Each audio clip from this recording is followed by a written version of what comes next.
Bonjour, je vous présente cet ouvrage. Gaston Bachelard, L'air et les songes, essai sur l'imagination du mouvement.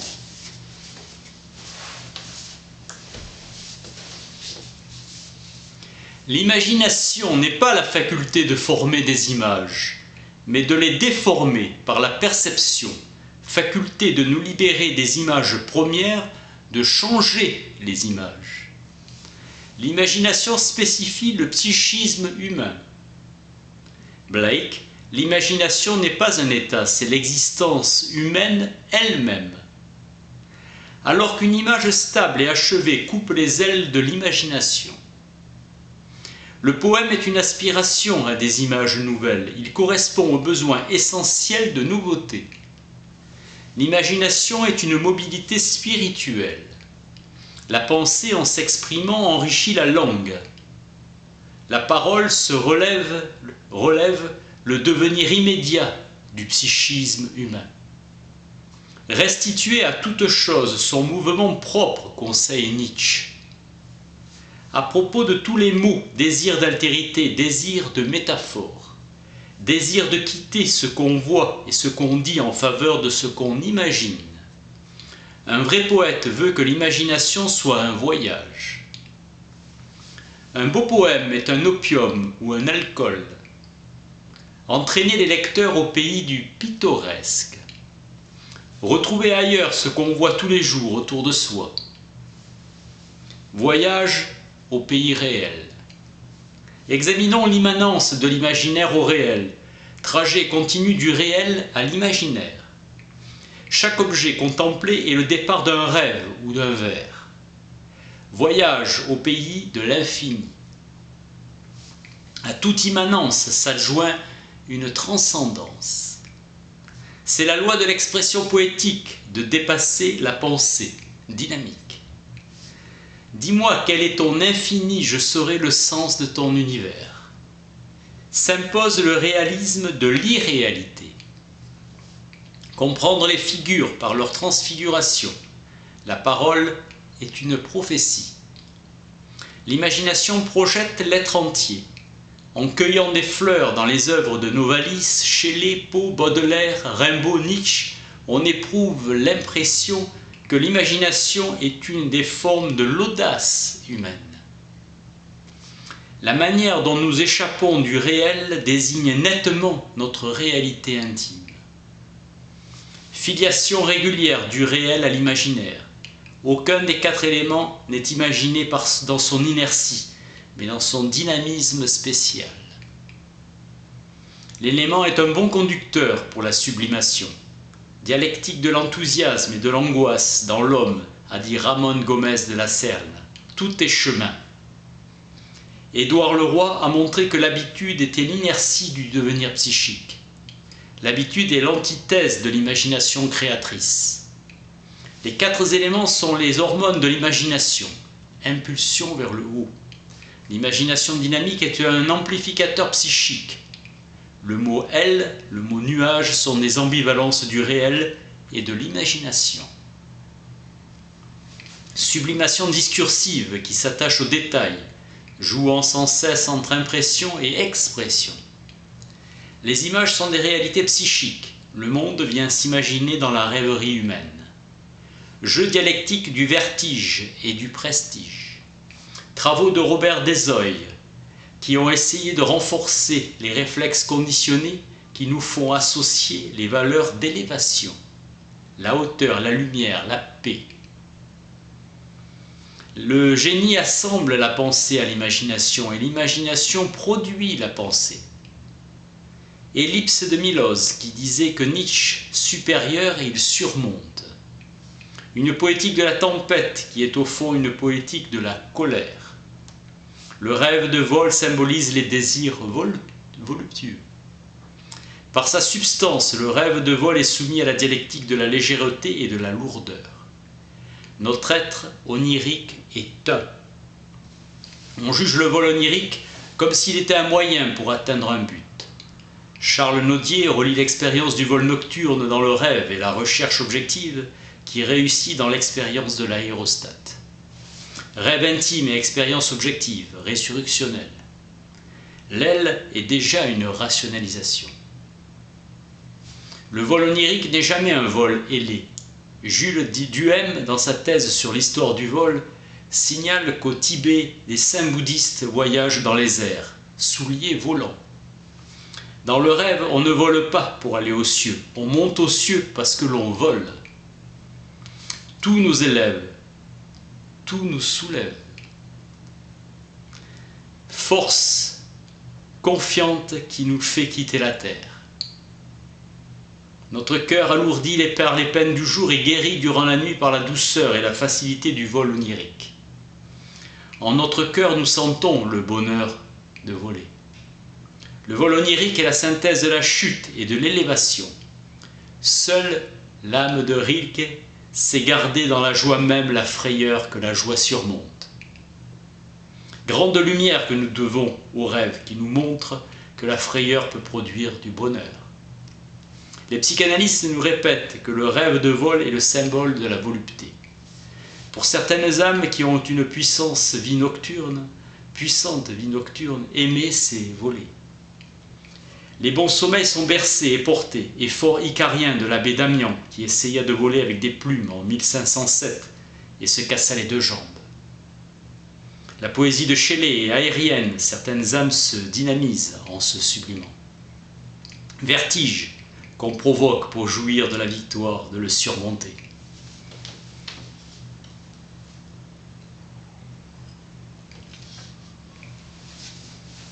Enchaînement frémissant de liberté, sens même du dynamisme prométhéen. Pour Shelley, toute image est une opération de l'esprit humain. Toutes les images du voyage aérien sont des images de douceur. La vie aérienne est la vie réelle, la vie terrestre est une vie fugitive et lointaine. La véritable patrie de la vie est le ciel bleu poétique et l'immensité bercée. Pour entendre les êtres de l'espace infini, il faut mettre au silence tous les bruits de la terre, romantisme du vol. Notre vie nocturne est un océan parce que nous y flottons. Le mouvement serait-il la prière de la matière, la seule langue, au fond, que parle Dieu? Le mouvement où s'exprime l'amour des êtres, le désir des choses. L'homme est animé du besoin de paraître grand, d'élever le front. Les formes s'usent plus que les forces. Le vol transcendant de la grandeur. Ce qui est beau chez l'oiseau, c'est le vol, beauté première. L'aile, attribut essentiel de la volatilité. Mais l'aile ne fait pas l'oiseau. La chauve-souris est pour Victor Hugo l'être maudit, qui personnifie l'athéisme. Tout ce qui s'élève s'éveille à l'être, participe à l'être. L'oiseau est l'air libre personnifié.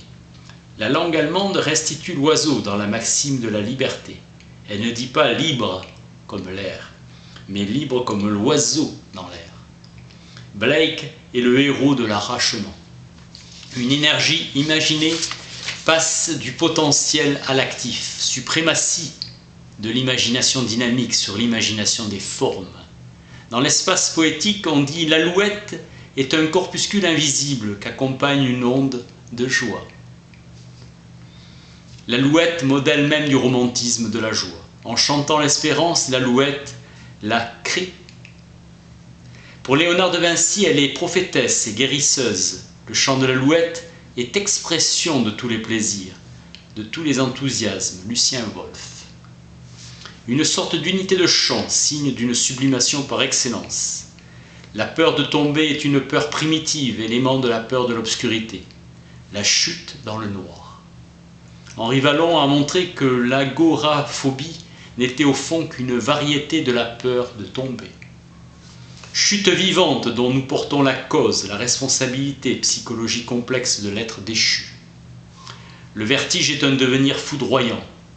Toujours agir, toujours attaquer. La chute, maladie de l'imagination de la montée. La chute, c'est le destin de mes songes. Edgar Poe a su que la réalité se cherche dans la substance souffrance de notre être. L'âme dans la nuit de l'Hadès, c'est silence, immobilité. La nature parlée est un prélude à la nature naturante. L'écrivain a induit directement dans l'âme du lecteur le cauchemar de la chute, rêverie lourde de Poe qui alourdit les objets et les éléments. La lourdeur, c'est la paresse. Pesanteur universelle. On ne peut être heureux avec une imagination divisée. La sublimation ne peut être occasionnelle. L'imagination est la faculté où l'être psychique a le plus d'unité. Le bonheur pénètre l'être entier. Sublimation dans les recherches de Dezoï, vers une vie nouvelle. Nietzsche, poète de l'action. Pas d'initiation, il est celui que personne n'a initié. Mépris des eaux dormantes, marcher et danser des marches nietzschéennes. La musique donne la vie aérienne. Son feu est un trait de foudre. Volonté étrange de ne pas participer aux bienfaits qu'on prodigue. Le soleil donne froidement sa chaleur. La joie terrestre est richesse. Nietzsche, dans l'air, ne rêve que de tonicité. L'air pur est conscience de l'instant libre, d'un instant qui ouvre un avenir. L'air pur, impression de jeunesse et de nouveauté. L'air est conscience de l'action prochaine. Il faut être aérien, léger, ascensionnel pour évaluer des forces du surhumain. Dezoï jette dans l'abîme ce que tu as de plus lourd. Homme oublie, divin est l'art d'oublier. Surgir vers le ciel, le libre ciel. Délestage où l'être se jette tout entier hors de soi. Schopenhauer a décrit le vouloir vivre du pain au bord de l'abîme, symbiose du végétal et du rocher, effort de l'arbre pour se défendre contre les forces de la pesanteur. Volonté puissance nietzschéenne, le destin de l'humain est de tomber, le destin du surhomme est de jaillir. Contempler l'arbre, c'est se redresser. La solitude suprême est dans un monde aérien, le pin dressé qui provoque la foudre et méprise l'abîme. Goût de puissance que prend l'immense bonheur de voler. Les oiseaux de proie sont des oiseaux qui volent plus haut.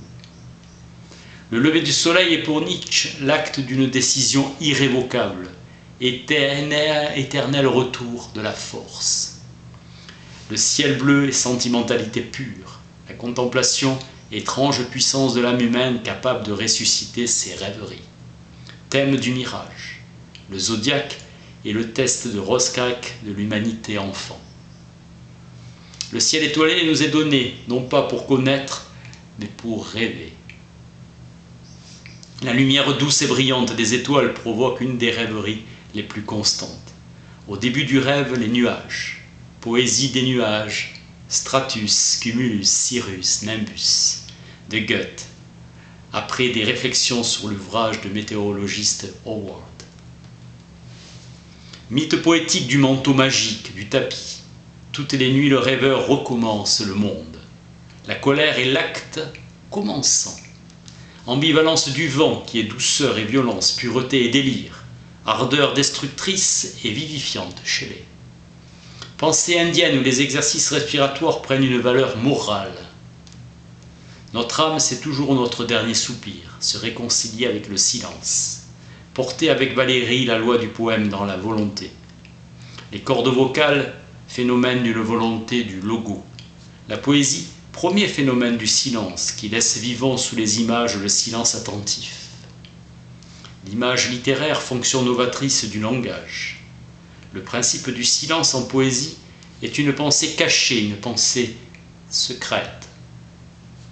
Imagination est nécessairement valorisation, image de la sublimation. Pour dire l'ineffable, l'évasif, l'aérien, tout écrivain a besoin de développer des thèmes de richesse intime, des richesses qui ont le poids de certitude intime. L'homme littéraire est une somme de la méditation et de l'expression, une somme de la pensée et du rêve.